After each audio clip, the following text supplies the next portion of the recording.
Hello friends, आज हम शुरू करेंगे चैप्टर नंबर 3 जिसका नाम है मेजर इकोसिस्टम। ठीक है, इसमें हम लोग सबसे पहले पढ़ेंगे फॉरेस्ट इकोसिस्टम। और भी बहुत सारे इकोसिस्टम होते हैं जैसे grassland ecosystem, desert ecosystem, aquatic ecosystem. तो इसमें पहला पढ़ना है हमने फॉरेस्ट इकोसिस्टम।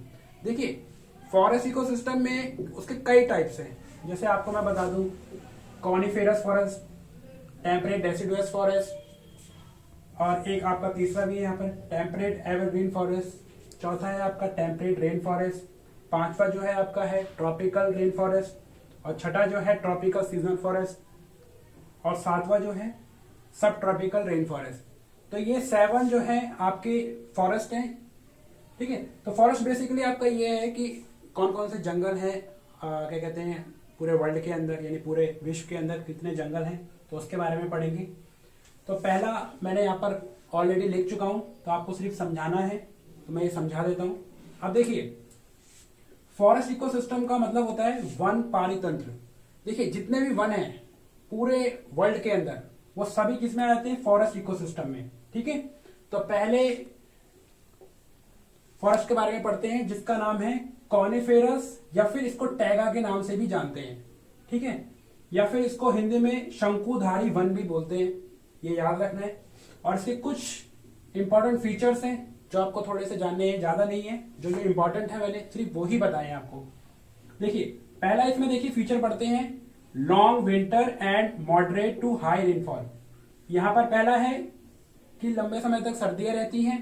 दूसरा है मॉडरेट टू हाई रेनफॉल, यानी बारिश जो होती है वो भी ज्यादा होती है, यहाँ पर कम, नॉर्मल और ज्यादा दोनों होती है यहाँ पर बारिश। उसके बाद दूसरा है कि जो इनके फॉरेस्ट होते हैं, यानी जो इनमें पेड़ पाए जाते हैं, वो कैसे होते हैं? निडल शेप होती है उनकी, यानी जो ट्री है इनमें वो ऐसे करके पाए जाते हैं। ठीक है, तो इनकी लीफ जो होती है वो लीफ कैसी होती है? Needle shape. ठीक है, निडल मतलब हो सकते हैं नोकीली, जो शेप है वो कैसी होती है? एकदम नोकीली, यानी पैनी करके कह सकते हो, इस तरीके से कह सकते हो। लीफ की शेप ऐसी होती है थोड़ी। ठीक है, और इसमें मैंने कुछ एग्जाम्पल बताए हैं। अब देखिए, ये जो ऊपर वाले हैं वो क्या है? प्लांट्स हैं, कि इन फॉरेस्ट के अंदर कौन कौन से प्लांट्स पाए जाते हैं। तो पहला है स्प्राउस, फिर, पाइन, ये मेन 3 है यहाँ पर प्लांट। और भी प्लांट्स हैं यहाँ पर। ठीक है, और दूसरा है कि इन जंगलों के अंदर कौन से एनिमल रहते हैं, तो वो भी मैं बता देता हूँ आपको। वुल्फ है, बियर है, रेड फॉक्स है, ये इसके अंदर पाए जाते हैं। ठीक है, तो ये पहला है जो आपको मैंने कंप्लीट कर दिया है कि कॉनिफेरस के क्या क्या फीचर्स हैं। ठीक है, इसी के साथ जो है हम आगे बढ़ते हैं, दूसरे के बारे में पढ़ते हैं। दूसरा जो फॉरेस्ट है उसको बोलते हैं टेम्परेट डेसिडुअस फॉरेस्ट। और इसमें हिंदी में इसका अगर नाम बताऊं तो इसको बोलते हैं शांत पर्णपाती जंगल या फिर वन। ठीक है, नाम इसके याद कर लेना। उसके बाद जो है इसके बारे में पढ़ते हैं कि इसके फीचर्स क्या क्या हैं। तो पहला तो है इसका मॉडरेट क्लाइमेट रहता है। ठीक है, जो क्लाइमेट है वो नॉर्मल रहता है। दूसरा है जो इनकी पत्तियां होती है वो कैसी होती है? ब्रॉड, चौड़ी पत्तियां होती हैं इनकी। और यहां पर जो सेकंड फीचर है वो बहुत इंपॉर्टेंट है। यहां पर बोला गया है शेड लीव्स। अब देखिए, शेड लीव्स का मतलब है कि जो सर्दियां जैसे ही आती है ना, यहाँ पर पत्ते झड़ जाते हैं पेड़ों से। ठीक है, इन जंगलों के अंदर। उसके बाद जो तीसरा पॉइंट है वो ये है कि जो इनकी रेनफॉल होती है, यानी जो वर्षा होती है वो कितनी होती है? यहाँ पर आप कह सकते हो 75 to 100 सेंटीमीटर। ठीक है, इतनी जो है इनका जो है बरसात होती है, इतने सेंटीमीटर तक। उसके बाद जो है इनमें कौन कौन से एग्जाम्पल हैं प्लांट्स के बिहाफ पे देख लेते हैं। पहला है बीच, ऑक, ब्रासवुड और कॉटनवुड जैसे यहाँ पर ट्रीज पाए जाते हैं। नेक्स्ट है कि कौन कौन से एनिमल्स भी पाए जाते हैं यहाँ पर, तो हम बता देते हैं। डियर है यहाँ पर, बियर, ग्रे फॉक्स और स्क्वेरल जैसे यहाँ पर जानवर पाए जाते हैं। ठीक है, थर्ड वन है हमारा जो है इंपॉर्टेंट टेम्परेट एवरग्रीन फॉरेस्ट। ठीक है, इसको बारे में बता रहे हैं हम लोग, टेम्परेट एवरग्रीन फॉरेस्ट। अच्छा, इसका जो है क्लाइमेट पढ़ लेते हैं पहले। वार्मर समर दोनों होते हैं यहाँ पर। ठीक है, और मिड विंटर, थोड़ी माइल्ड विंटर, यानी हल्की हल्की सर्दी भी होती है और ज्यादातर ये गर्म ही रहते हैं। ठीक है, और यहाँ पर जो पत्तियां होती हैं वो कैसी होती हैं? निडल शेप की भी होती हैं और ब्रॉड शेप भी होती हैं, यानी दोनों तरीके की पत्तियां पाई जाती हैं यहाँ पर। ठीक है, यहाँ पर कुछ एग्जांपल हैं, जैसे प्लांट्स में है हेमलॉक, मैपल। ठीक है, मेन 2 प्लांट हैं यहाँ पर। और उसके बाद एनिमल्स में कौन है, म्यूल, डियर और रैबिट, जैसे इन एनिमल्स को इस जंगलों में पाए जाते हैं। ठीक है, तो मैंने आपको 3 कैटेगरी बता दी है, coniferous forest, temperate deciduous forest और तीसरा बता दिया है टेम्परेट एवोलियन फॉरेस्ट। ठीक है, हम चौथे के बारे में बात करते हैं। अब देखिए चौथे के बारे में टेम्परेट रेन फॉरेस्ट बोलते हैं इसको, या फिर इसको बोलते हैं समशीतोष्ण वर्षा वन। ठीक है, इसका दूसरा नाम है हिंदी में, दोनों में मैंने बताया ताकि आपको कंफ्यूजन नहीं होनी चाहिए। इसकी पहली कैरेक्टरिस्टिक्स क्या है कि जो है ये हमेशा एवरग्रीन रहते हैं, यानी हमेशा हरे रहते हैं, इनकी पत्तियां पीली नहीं पड़ती हैं। ठीक है, और ये कैसे होते हैं, कॉल्ड टू वार्म समर में भी मिलते हैं जंगल, और दूसरा है कि माइल्ड विंटर, हल्की हल्की ठंड भी रहती है, और यहाँ पर नमी बहुत रहती है, यानी लॉस्ट ऑफ मॉइस्चर। ठीक है, यानी इन जंगलों के अंदर नमी रहती है, बहुत ज्यादा पानी रहता है। और उसके बाद यहाँ पर एक और पॉइंट है बहुत इंपॉर्टेंट, इन जंगलों में वर्षा भी बहुत होती है, यानी रेनफॉल इज हाई। और सेकंड इंपॉर्टेंट पॉइंट है इन जंगलों के अंदर फॉग भी पाया जाता है, यानी कोहरा। ठीक है, यानी जो बरसात होने की वजह से यहाँ पर क्या होता है, वाटर इवेपोरेट होता है, और सर्दियों में थोड़ा क्या होता है, जम जाता है, तो इसलिए वो फॉग के रूप में भी नजर आता है, यानी इन जंगलों के अंदर क्या है, फॉग नजर आता है। ये इंपॉर्टेंट पॉइंट है। पांचवा जो है आपका कह सकते हो ट्रॉपिकल रेन फॉरेस्ट, जिसको हिंदी में बोलते हैं उष्णकटिबंधीय वन। ठीक है, इसके फीचर्स देख लेते हैं हम लोग।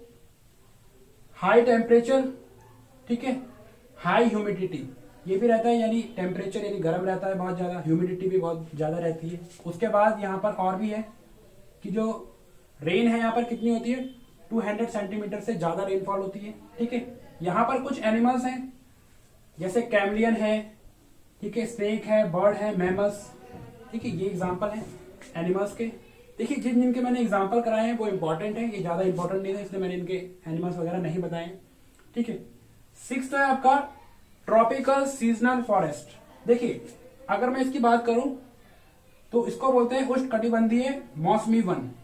अब देखिए यहां पर क्या है, बहुत सिंपल, जो रेनफॉल होती है वो हाई होती है, और जो क्लाइमेट है यहाँ पर चेंज भी होता रहता है। ठीक है, सीजनल क्लाइमेट, और हर 6 महीने में जो है क्लाइमेट कभी गर्म हो जाता है, कभी नरम हो जाता है। ठीक है, वेट मतलब गीलापन लगता है, कभी सूख जाता है। ये इन जंगलों में ये खासियत रहती है ट्रॉपिकल सीजनल फॉरेस्ट में। ठीक है, यहाँ पर सीजन का वेरिएशन रहता है, यानी हर 6 महीने बाद जो है यहाँ पर मौसम बदलता रहता है।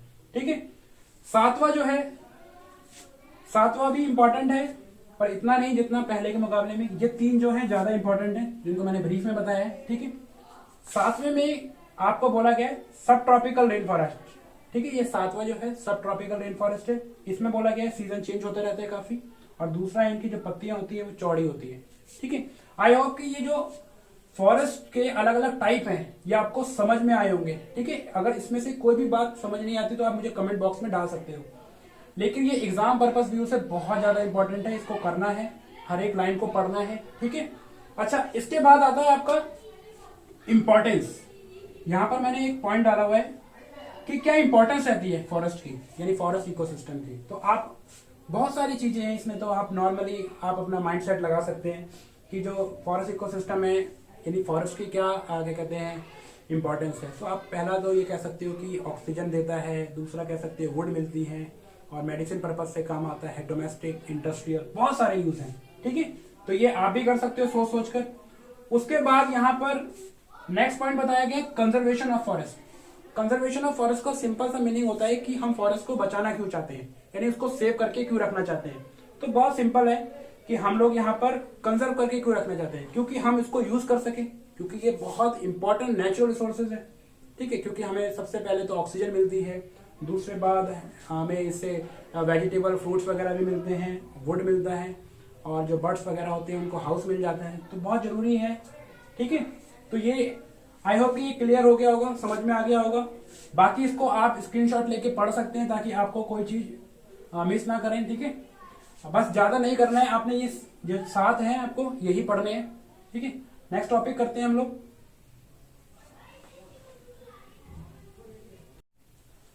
अब देखिए नेक्स्ट टॉपिक है हमारे पास ग्रासलैंड। देखिए ग्रासलैंड इकोसिस्टम को हिंदी में घास तल पारितंत्र भी बोलते हैं। देखिए ग्रास का मतलब यही है कि ग्रास, ऐसा इलाका जहां पर ग्रास आए, सिर्फ ग्रास ही उगे। ठीक है, तो यहाँ पर पहला क्या है ये ऐसी लैंड होती है जहां पर क्या होती है, केवल और केवल ग्रास होती है, इसलिए इसको ग्रास लैंड भी कहा जाता है। ठीक है। और यहाँ की जो सॉइल होती है ना, जो मिट्टी होती है, बहुत ही रिच होती है। ठीक है, यानी बहुत, उसके अंदर बहुत सारे मिनरल्स होता है। और उसके बाद है यहाँ पर ग्रास है, तो इसलिए यहाँ पर कौन से एनिमल पाए जाते हैं, ग्रेजिंग एनिमल। ठीक है ना, यानी ग्रेजिंग एनिमल्स पाए जाते हैं। ग्रेजिंग एनिमल का मतलब यहाँ पर ये है जो घास चरने वाले जीव हैं, जैसे मान लीजिए वाइल्ड बीस्ट है, डियर है, ये ऐसे एनिमल्स यहाँ पर पाए जाते हैं। ठीक है। रेनफॉल जो है यहाँ पर कितनी होती है, 25 to 75। ठीक है, ना ज्यादा कम ना ज्यादा, यानी ना ज्यादा कम है ना ही ज्यादा। ठीक है, नॉर्मल यहाँ पर जो है रेनफॉल होती है, यानी यहाँ पर जो बरसात है वो कम होती है, इतनी नहीं होती कि यहाँ पर जो है पेड़ उग जाए। ठीक है, तो यहाँ पर इसलिए कह सकते हो कि ये क्या है, ग्रासलैंड है। ठीक, तो ग्रासलैंड में सिर्फ ज्यादा नहीं है, इतना ही है। उसके बाद हम बात करते हैं डेजर्ट इकोसिस्टम की। ठीक है, डेजर्ट का मतलब यहाँ पर क्या है, मरुस्थल। ठीक है, यहाँ पर रेती रेत पाई जाती है। अब यहाँ पर जो रेनफॉल है, यानी बरसात जो है, वो यहाँ पर 25 सेंटीमीटर से कम होती है, तो इसलिए इसको डेजर्ट बोला जाता है। जहां पर भी 25 सेंटीमीटर से कम होती है जो रेनफॉल, वहां पर डेजर्ट उसको बोलते हैं। ठीक है, डेजर्ट जो है दो तरीके के हो सकते हैं। यहाँ पर आप कह सकते हो डेजर्ट जो है कोल्ड भी होते हैं और यहाँ पर हॉट भी हो सकते हैं। जैसे इंडिया के अंदर है, कोल्ड डेजर्ट में लद्दाख आ जाता है। ठीक है, और हॉट डेजर्ट में क्या आ जाता है, जैसे थार। अब देखिए दोनों ही डेजर्ट है, लेकिन एक की कंडीशन क्या है, एक ठंडा डेजर्ट है, एक दूसरा क्या है, गर्म। ठीक है, अब यहाँ पर ठंडा गर्म क्या है यहाँ पर, इसलिए इसका, क्योंकि यहाँ पर जो बरसात है वो कितनी होती है, 25 सेंटीमीटर से कम होती है, इसलिए इसको क्या बोलते हैं, डेजर्ट बोलते हैं। दूसरी कैटेगरी क्या है, यहाँ पर जो इवापोरेशन रेट है, यानी पानी अगर मान लीजिए लैंड पे पड़ा हुआ है तो वो बहुत जल्दी सूख जाएगा, उसी को बोलते हैं इवापोरेशन। ठीक है, यानी वाष्पीकरण हिंदी में बोलते हैं इसको। ठीक है, यहाँ का जो वेदर होता है, जो मौसम होता है, वो कैसा होता है, हॉट एंड कोल्ड दोनों होते हैं यहाँ पर। ठीक है, और यहाँ की जो मिट्टी होती है वो क्या होती है, पुअर सॉइल मॉइस्चर, यानी मिट्टी के अंदर नमी भी बहुत कम होती है और वाटर रिसोर्सेज भी यहाँ पर बहुत कम होते हैं। ठीक है, इसी कैटेगरी को बोलते हैं डेजर्ट। ठीक है, आई होप कि ये डेजर्ट वाला पार्ट भी समझ में आ गया होगा, ग्रासलैंड वाला भी समझ में आ गया होगा। अब बात करते हैं हम लोग एक्वेटिक इकोसिस्टम की। एक्वेटिक इकोसिस्टम जो है बहुत ज्यादा बड़ा इकोसिस्टम है। ठीक है, उसके बारे में हम थोड़ा डिटेल से ही पढ़ेंगे, तो पहले थोड़ी बहुत बात जान लेते हैं। जैसे देखिए अर्थ पर जो है, आप ये कह सकते हो 3/4 of the earth surface covered with water, यानी आप ये कह सकते हो मोटे तौर पर 75% जो है ना अर्थ पर क्या है, वाटर है। ठीक है, और 25% ही लैंड है। ठीक है, और जो एक्वेटिक इकोसिस्टम है, यानी जिसको जलीय पारितंत्र भी बोलते हैं, उसमें जो एक्वेटिक इकोसिस्टम का मतलब है जल, यानी पानी कहाँ कहाँ पर है, तो फ्रेश वाटर भी है। ठीक है, जिसको मीठा पानी भी कहा जाता है, और मेरीन वाटर भी है जिसको खारा पानी कहा जाता है।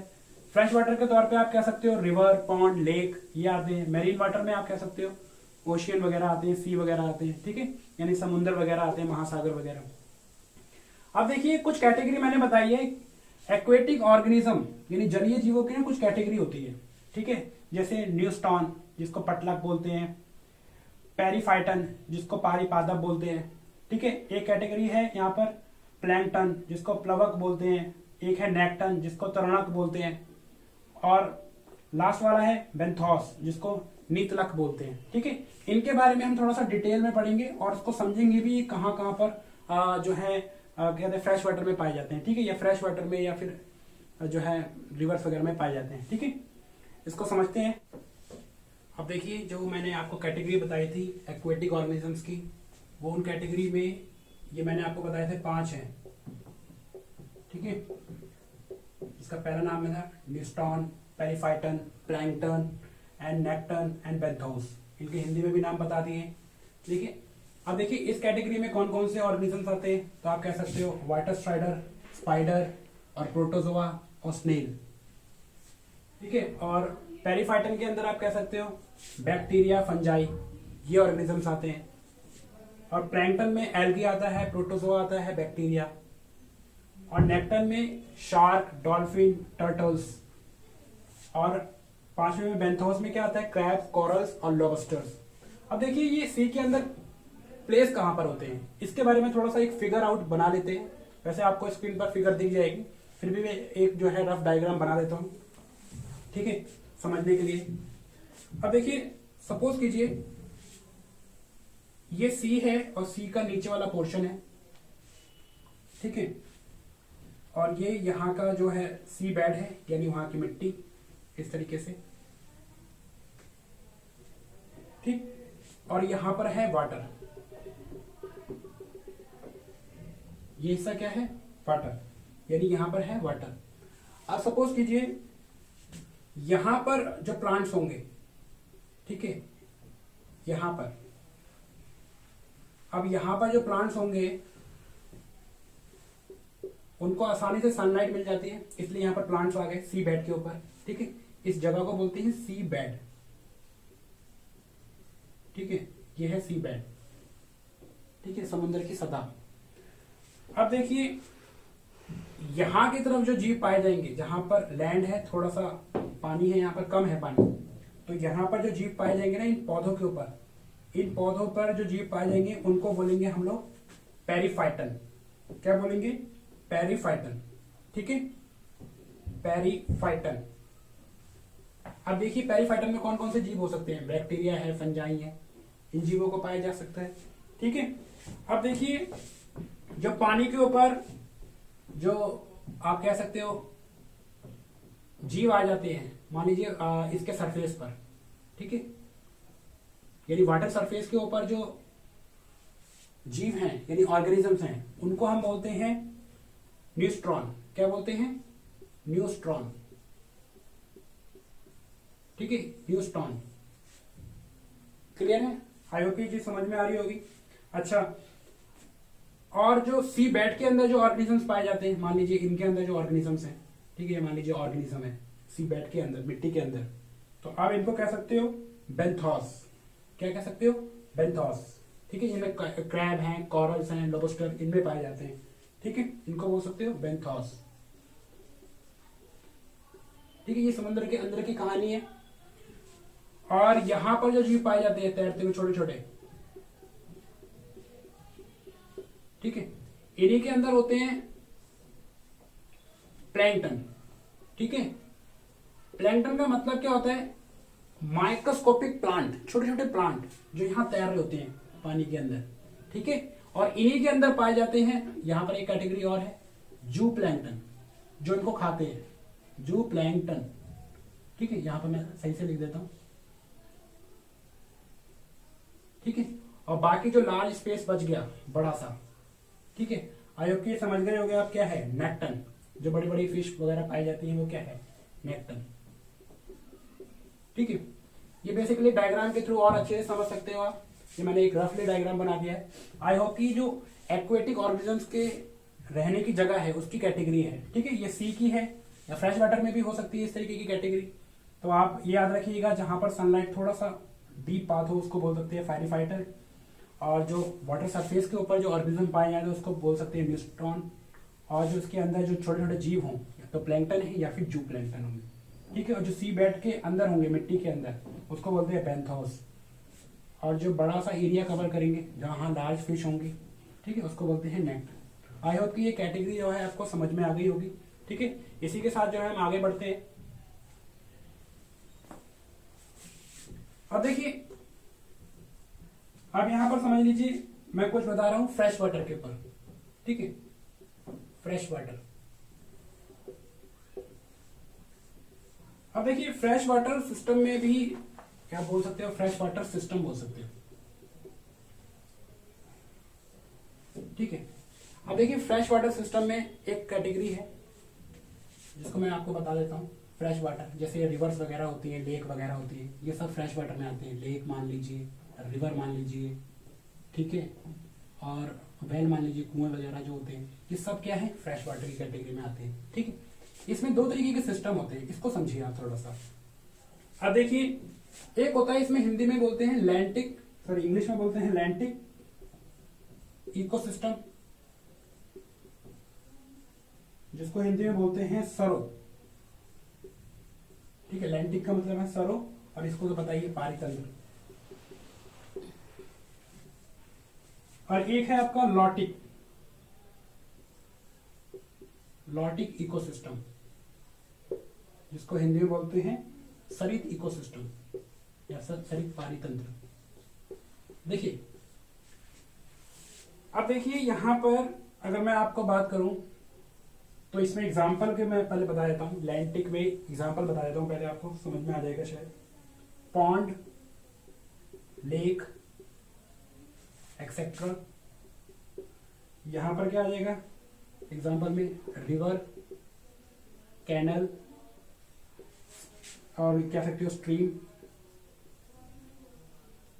देखिए बहुत सिंपल है, लैंडिक इकोसिस्टम उसको बोलते हैं जहां पर पानी रुका हुआ हो, यानी जहां पानी रुका हुआ हो। देखो तालाब या फिर लेक, ठीक है, यानी झील वगैरह का पानी जो होता है रुका रहता है, कहीं मूव नहीं करता है, तो ऐसे इकोसिस्टम को बोलते हैं लैंडिक या फिर सरोपारितंत्र। ठीक है, जहां पर पानी क्या हो, रेस्ट पर हो। ठीक है, वाटर क्या हो, रेस्ट पर हो, रुका हुआ रहे। और जहां पर मूव करता रहे वाटर, ठीक है, उसको बोलते हैं लॉटिक इकोसिस्टम या फिर सरित पारितंत्र। ठीक है, जहां पर फ्लो करता रहता है। तो यहां पर जो जीव होंगे वो अलग पाए जाएंगे। ठीक है, यहाँ पर वाटर जो है फ्लो करता रहता है कंटिन्यूसली। अब यहाँ पर और यहाँ पर जो जीव होंगे ना वो अलग होंगे, यहाँ पर जीव अलग होंगे। ठीक है, यहाँ पर वो स्पीशीज ग्रो करेगी जो रुके हुए पानी में रहती है, और यहाँ पर वो स्पीशीज ग्रो करेगी जो मूव करने में सही रहती है। ठीक है, क्लियर? अच्छा, अब यहाँ पर हम बात करते हैं, आई होप कि ये चीज समझ में आ गई होगी। ठीक है, आगे हम बात करते हैं। अब देखिए, जो रिवर होती है फ्लो करते करते कहाँ जाती है, ओशन में गिरती है, यानी समुद्र वगैरह में गिरती है। ठीक है, कहाँ गिरती है, ओशन वगैरह में। ठीक है, मान लीजिए सी है या फिर ओशन मान लीजिए, ये रिवर है। ठीक है, जब रिवर गिर रही होती है यहाँ पर, तो यहाँ पर क्या होता है, फ्रेश वाटर है यानी मीठा पानी जिसको बोलते हैं। यहाँ पर क्या है, खारा पानी। ठीक है, मैरीन वाटर। और यहाँ पर क्या है, फ्रेश वाटर। जब यहाँ पर ये मिलता है, ठीक है, जब खारा पानी और मीठा पानी, तो इसको बोलते हैं एस्चुरीज। क्या बोलते हैं, एस्चुरीज। ठीक है, ठीक है, इसको बोलते हैं एस्चुरीज। और एस्चुरीज के अंदर जो जीव पाए जाएंगे वो एकदम अलग होंगे। ठीक है, यहाँ के मुकाबले में, यहाँ के मुकाबले में, क्योंकि यहाँ का जो इकोसिस्टम है वो एकदम चेंज हो गया। ठीक है ना, क्लियर हो गया होगा ये बात आपको कि जो एस्चुरीज है वो क्या है। एस्चुरीज जो है मिलकर बनती है खारे पानी से और मीठे पानी से मिलकर, उसको एस्चुरीज बोला जाता है। ठीक, अब थोड़ा सा सी के पर भी बात कर लेते हैं। अब देखिए, जो आपका ओशियन है, ठीक है, वो बहुत ज्यादा, आप कह सकते हो इतना ज्यादा है कि हम उसके डीप भी नहीं जा चुके। अब यहाँ पर थोड़ा सा मैं बता देता हूँ। बेसिकली ओशियन के अंदर आप ये कह सकते हो कि एक्वेटिक एनिमल्स तो मिलते हैं, लेकिन हम उनकी कैटेगरीज भी जो है कुछ डिवाइड करते हैं। ठीक है, हाँ, एक्वेटिक एनिमल्स की कैटेगरी भी जो है ओशन के अंदर अलग अलग तरीके की होती है, तो थोड़ा उसको समझ लेते हैं। ठीक है, और सपोज कीजिए मैं यहां पर बना लेता हूं ओशियन रफली।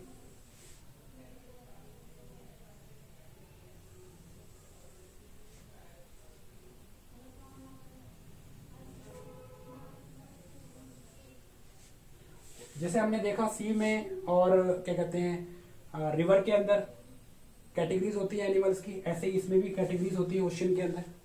तो आपको मैं बता देता हूं, जहां पर इस वाले जोन को बोलते हैं, यानी यहां पर लैंड पास है, तो इसको बोलते हैं biota, biota of littoral zone. ठीक है, और यहां पर जो जीव, जहां तक ऑक्सीजन मिल रही है, सॉरी सनलाइट मिल रही है, क्योंकि यहां तो सरफेस हो गया। ठीक है, यहां वाले जीवों को बोलते हैं, जो यहां पर जीव पनपेंगे उसको बोलते हैं biota of nitric oceanic zone. ठीक है, क्लियर? ये आप कह सकते हो ये थोड़ा सा अलग है, ये ऊपर वाला है बायोटा और ये लैंड पर है। ये मान लीजिए समुद्र के अंदर लैंड है, सॉरी ओशियंस के अंदर, महासागर के अंदर। और ये वाला जो बेड है जहां पर गहराई है और उसके नीचे का जो बेड है, ये सरफेस, इसको बोलते हैं बायोटा ऑफ बेंथिक जोन। ठीक है, बायोटा ऑफ बेंथिक जोन। और जहां पर यहां पर जो जीव पनपेंगे, ठीक है, इसको बोलते हैं बायोटा ऑफ पैलेजिक जोन। ठीक है, अब देखिए यहां पर मैं इसको कंप्लीट कर रहा हूं। अब देखिए ओशियन के अंदर जो जीव रहते हैं ना, वो सबसे ज्यादा कहाँ रहते हैं? बायोटा ऑफ पैलेजिक जोन में। ठीक है, पैलियोजिक जोन के अंदर 90% जो जीव है वो यहाँ रहते हैं, बड़े बड़े। ठीक है, और इस अपर वाली लेयर को आप कह सकते हो बायोटा ऑफ लिथोरल जोन। और इसके यहाँ पर जो पेड़ों में जो जीव हैं, जहाँ पर सनलाइट मिल जाती है, प्लांट उग जाते हैं, उसको बोलते हैं नाइट्रिक ओशियन जोन। ठीक है, और जो सी बेड वाला जो पोर्शन है उसको बायोटा ऑफ बेंथिक जोन। तो इसी के साथ जो है ना ये चैप्टर भी कंप्लीट होता है। आई होप कि मैंने इसमें आपको फॉरेस्ट इकोसिस्टम बताया, डेजर्ट बताया, ग्रासलैंड बताया, और फिर एक्वेटिक ऑर्गेनिजम्स के बारे में बताया, एक्वेटिक इकोसिस्टम बताया, लैंटिक और लॉटिक के बारे में बताया। तो किसी भी टॉपिक में अगर कोई भी क्वेरी या फिर पूछना हो तो आप मुझे कमेंट बॉक्स में पूछ सकते हैं। आई होप कि ये जो लेक्चर है आपको समझ में आया होगा। ठीक है, इसी के साथ मैं ये लेक्चर कंप्लीट करता हूँ। Thank you.